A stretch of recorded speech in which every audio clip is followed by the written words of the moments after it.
Itong mga kababayan. Dahil nga po lumabas na yung listahan ng ICC na co-perpetrators ni dating Pangulong Rodrigo Roa Duterte, kasama na nga po itong si Bongo at itong si Bato de la Rosa, ngayon ay nagkakagulo na sa Senado, mga kababayan. Sa pangunguna na ni Senador Robin Padilla dahil nga po sa kanyang pag-alala at ito daw po ay nade-depress na.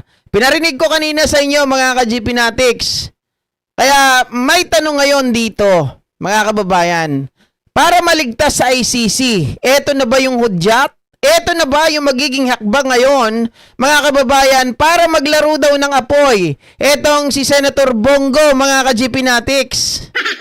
Di ba naalala nyo nung nakaraan, mayroon pong usap-usapan, maging itong si dating Senator Franklin Drilon, ay binabanggit nito mga kababayan na ang isang member ng minority ay kakampi sa majority, mga ka-GPnatics, para nang sa ganon ay masecure nito ang pagtakbo sa 2028 at masecure nito na si VP Sara Duterte ay ma-impeach.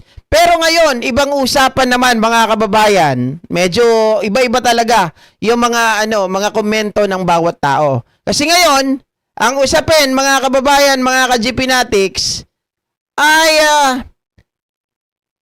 si Bongo daw nga ba ay manlalaglag na ng kakampi para, mga kababayan, sa kanyang sariling interes? Ay wow, ibang klase talaga. Kasi mayroon pong post dito mga kababayan, si Attorney Jesus Palsis. Kung saan po mga ka-GPnatics, sabi niya, problema ni Bongo, vote against the impeachment of Sara Duterte. So sabi dito, muboto siya para hindi matuloy yung impeachment ni Sara Duterte. Iba to kay Franklin Drilon na, mga kababayan. But get shipped out to the ICC or vote in favor and avoid getting shipped out to the ICC and get tried locally instead. Wala akong sinasabing may deal na with BBM just asking. Mga ka-GPnatics. So may mga dito, may mga haka-haka, mga ka-GPnatics, na sinasabi ko nga po na, uy, teka, eto na ba yung pagkakataon? Eto na ba yung inaantay natin para si Bongo ay kumilos na, mga kababayan? Dalawa lang ang pagpipilian niya. Either he will be shipped out to ICC, mga kababayan, o kaya naman ay boboto siya in favor to impeach Sara Duterte. Sige nga, ano sa tingin nyo magiging magiging desisyon ni Bongo, mga kababayan? Sarili niya? Sarili niya? O mga kababayan, mananatili siyang alay nitong mga Duterte? Sige nga po. Palagay ninyo ano kaya magiging hatol ni Bongo sa kanyang gagawin? Siyempre, ibang usapan na to. Kapag pinili niya si Sara Duterte, kasi sabi ng ibang mga ibang analyst, mga ibang mga senador, ay malamang si Bongo ilalaglag niya na si VP Sara Duterte dahil meron daw itong hidden agenda na makalaban si Sara Duterte sana sa 2028. 'Di ba? Sa 2028, mga ka-GPnatics, or siya yung maging standard bearer. Pero ibang sitwasyon na ngayon, mga ka-GPnatics, kapag nilaglag niya si Sara, lantaran na, boboto siya para ma-impeach si Sara, pero ang kapalit, mga ka-GPnatics, ay hindi na po siya bibit-bitin na papunta ng ICC. Dito na lang siya itatry. Palagay nyo? Si Bongo kaya ay gagawa na ng milagro? Gagawa na ba siya ng isang desisyon, mga kababayan, para nang sa ganon ay hindi po siya mapunta sa dahig at makasama si Tandang Digong?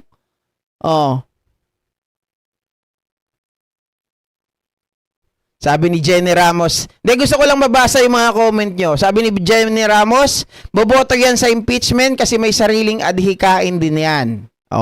Kasi guys, ganito ako, nag-agree ako dito kay Jenny Ramos. Napalagay ko sasama ito, mga kababayan, talaga sa majority to impeach Sara Duterte. Kasi ang magiging dahilan niyan, GP, anong palusot ni Bongo? Yan ang sinasabi ng ebidensya. 'Di ba? Yan ang sinasabi ng ebidensya. So I go to impeach Sara. Sasabihin niya ganun. At the same time, mga ka-GP natin, syempre, kapag bumoto si Bongo na yan, mas gugustuhin nila, natatandaan niyo si Bongo, ayaw na ayaw niya pumunta ng Netherlands.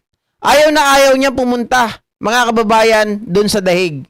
Hindi siya nagpakita simula po nung si Digong Duterte, mga ka-GP Natics, ay makulong.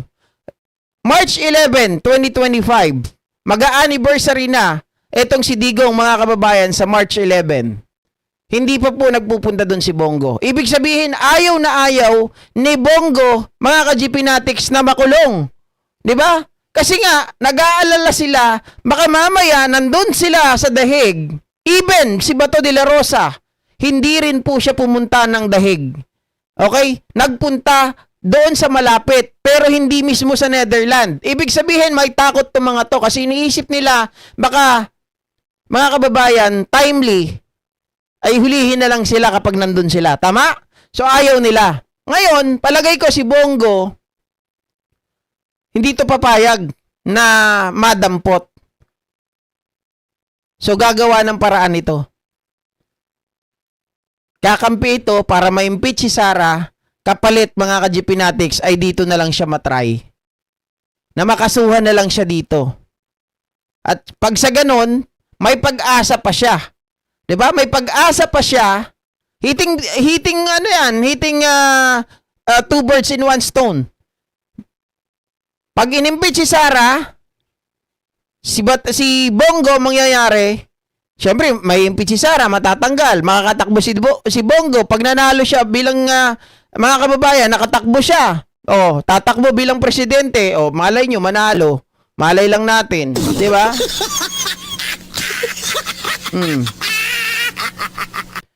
My personal opinion for that, maaring may plan sila Sara and Bongo, sabi ni Sir Danny Taling. Boss GP, matagal ang buhay ni Digong, masamang damo yan, sabi ni Lion King.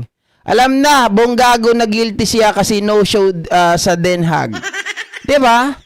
Hindi rin siya nagpapakita, Mamahalin Narcenas. So, doon pa lang, yon ay pagpapahiwatig na takot talaga sila Bongo sa dahig.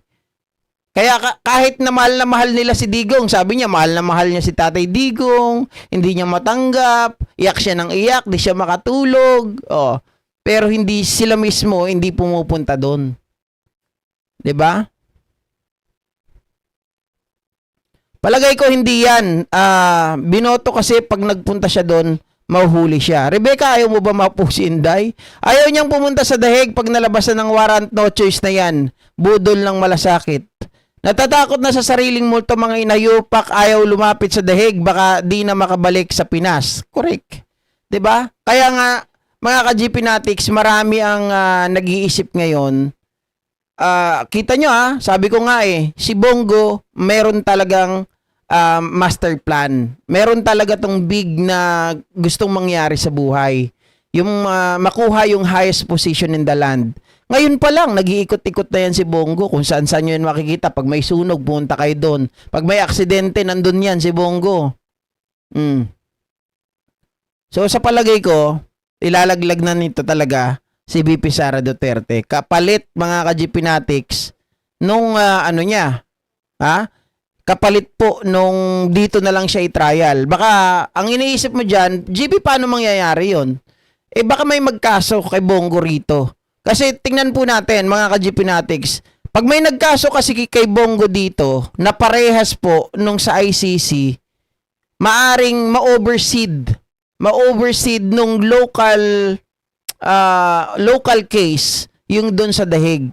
Mga kababayan, kasi doon, isa-cite doon yung kaso na kung saan, mga kababayan, sasabihin na gumagana naman pala dito kinakasuhan na siya ng kaso na katulad din ng kaso sa kanya dun sa dahig. Unlike nung kay Digong, wala namang kaso si Digong dito. Ang kaso ni Digong dun lang sa dahig. Pero kung kay Bongo, kung may magkaso dito, dito lang siya itatry. 'Di ba? Sabi ni Tita Josephine, bakit si Sara walang warrant of arrest sa ICC? Yan yung sinabi kanina ni Christina Conti, hindi pa tapos yung mga pinangalanan. ano pa lang to, partial and partial report pa lang, tita. At yung iba hindi pa talaga partial and redacted pa lang yung mga pinangalanan na co-perpetrators. So marami pa, baka sabi ni Christina Conti kanina, baka dun sa pagdinig mismo ng kaso ni Digong sa February 23 hanggang 27 ay dun po banggitin yung mga co-perpetrators pa niyang iba. Oh. What if, sir, kung pumayag si Soto na dalhin si Bongo sa ICC before ng impeachment, grabe na nervous niyan. Whole of government ang nagbabantay sa kanila. Well, mga kababayan, okay, mabuti na itanong mo yan kasi munti ko na makalimutan. Kasi pwede ba yun, GP? Nag-aabang sila. Nakabantay ang taong bayan sa kanila. Okay, ganito yan mga ka-GP Natics. Siyempre, iba na yung magiging sitwasyon ni Bongo ngayon. Dahil kung may warrant of arrest na, mga ka-GP Natics, baka mahuli na ang lahat para sa kanya. 'Di ba? So, habang wala pang pinapakitang warrant of arrest, pwede na siyang makipagkasundo. Pwede na siyang gumawa ng sarili niyang hakbang. 'Di ba? Kasi kung nandiyan na yung warrant of arrest, tapos biglang-bigla na magbago lang yung isip niya, mga kababayan, eh ibang usapan na yun. Mas mahirap na yun hanapan ng paraan. 'Di ba? Kaya talagang hindi na nila alam kung anong gagawin nila. Kaliwat kanan ang atake eh. Kaliwat kanan yung mga naghahagilap sa kanila ngayon, mga kababayan. Alam naman natin si Bongo, kanang kamay yan ni Digong Duterte, alangan hindi niya alam. Mga ka-GP Natics yung nangyayari noon. Kahit i-deny nila na sinasabi nila na walang reward system, video ang nagsasabi. Sila mismo ang nagpapahayag, mga kababayan, na may reward system. Na nagbibigay sila ng up to 2 million pagpatay na yung tao. 'Di ba? Oh. Hindi ko pa sigurado, Ma'am Merly Pitogo, pero yung sinabi lang kanina na wala pa si Sara doon, pero kasi meron pa daw yung partial report pa lang ito at redacted partial report ng ICC pa lang. Oh. Or maaari din wala talaga si Sara sapagkat, mga kababayan, kailangan pulido kasi yung ebidensya laban doon sa inaakusahan. Otherwise, mga kababayan, magmumukhang tanga ang ICC kapag ganun. Kasi doon sa mga pinangalanan, certain sila nakasama talaga yung mga yon. Kung wala si Sara, ibig sabihin walang ebidensya na nagtuturo sa kanya. Although siya po, mga ka-GP Natics, ang nag-orchestra talaga ng tukhang. Kay Sara yan ang galing. Inamin niya ng nila Leonardo, inamin niya ng ibang mga tauhan ni Digong Duterte. Kahit si Garma, si Sara ang nag-orchestrate ng tukhang. 'Di ba? Sabi ni Ma'am Jenny Ramos, Sir GP, sabi-sabi may taga-Interpol na dyan sa Pilipinas sa Makati. Oh, teka lang. Hindi guys, wait. Ma'am Jenny Ramos, mali yun. Walang Interpol na pupunta dito.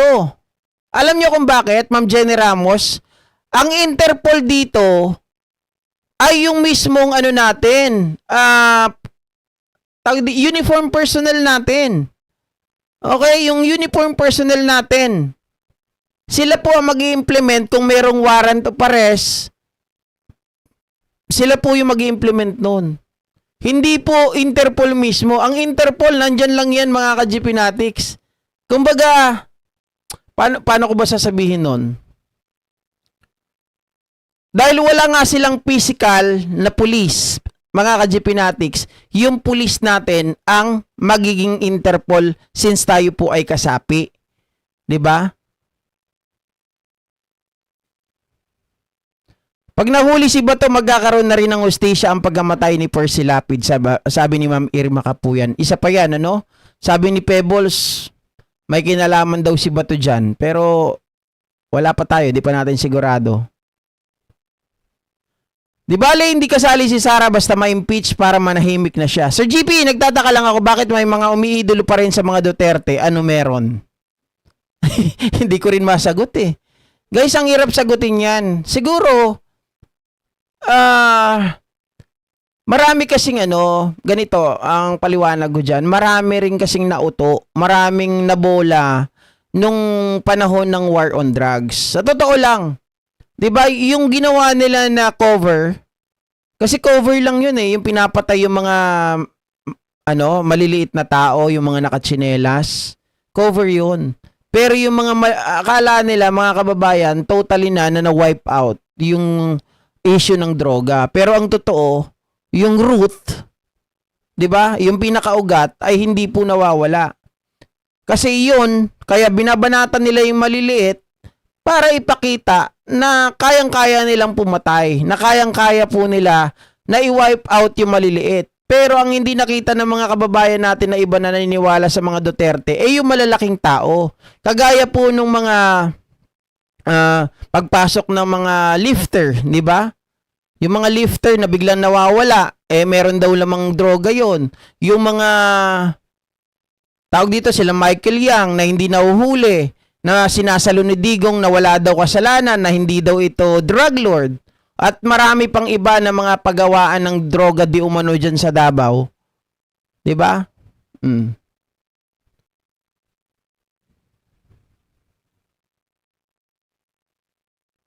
Kasama si Inday, mauna muna si Bato at Go dahil, ayun nga, sabi ko kanina Ma'am Yoli, maaring redacted and partial pa lang yung report.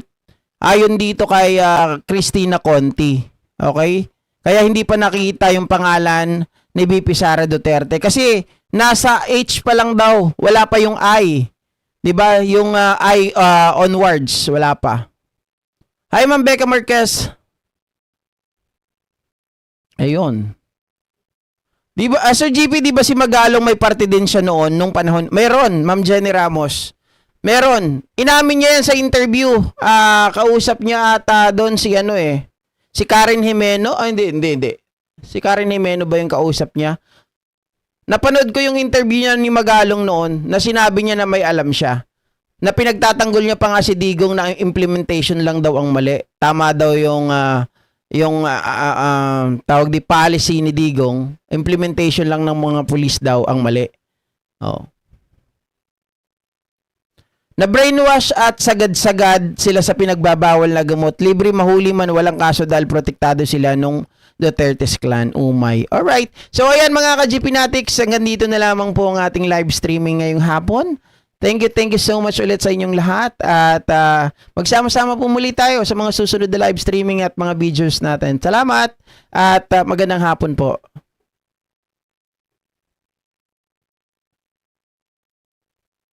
Dapat gawing ding witness. Hindi. Napanood nyo ba yung Ma'am Jenny Ramos? Merong isang LS niyan si Attorney Claire. Pangit gawing witness si Mayor Magalong. Baka mamaya instead na madiin si Digong, baka ipagtanggol pa niyan eh. 'Di ba? Baka ipagtanggol pa niyan. O baka mapawalang sala pa, wag na lang. Okay? So, bye again.